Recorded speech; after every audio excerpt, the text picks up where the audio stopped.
I believe I'm going to change the way we do our course in SEM interpretation, and I'd like to explain why. If you go to Dr. Pullen's case 641 in the MIE project and open that case, in that case there'll be a folder called snipping, meant to be stitching, but in that folder are some files that allow you to actually look at the entire case through the web interface.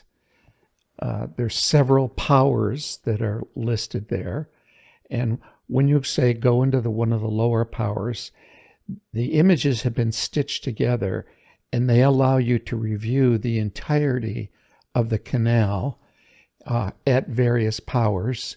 And by using your scroll button and left mouse click, you can navigate around the sections. So this is almost like having your own SEM. This is how I evaluate the specimen when we're actually looking at it. And this avoids the tremendous observer bias that's evident in every single SEM study.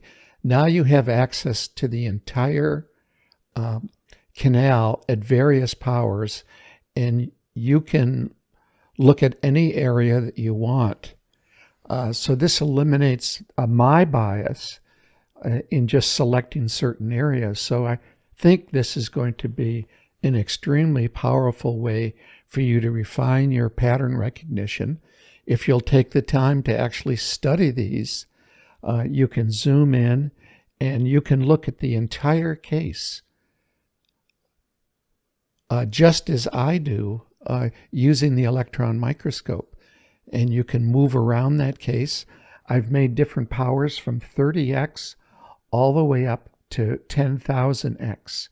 So you're actually able to look at the entire case as though you had access to my electron microscope. So I think this is an extremely powerful way to, number one, reduce the bias that's always present in these studies, and for you to really refine your pattern recognition. The last one I did, I posted some low power views of the entire canal, and then so you can look at individual images there at various powers, and then in the above one is the stitched image at 10,000x.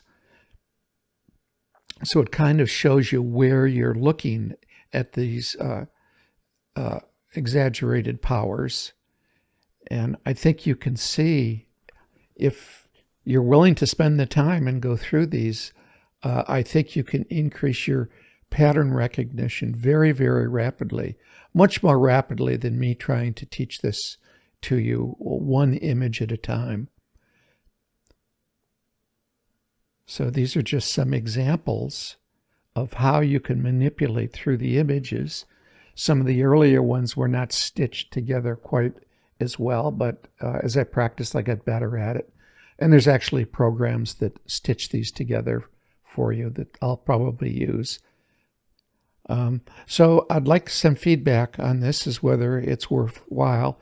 It does take quite a bit of time to do this at the scope, because the images have to overlap by about 30% so you can stitch them together. So it involves taking a lot of individual images, but on the other end, from a learning perspective, I just think this makes learning the images much, much easier for you. So let me know what you think.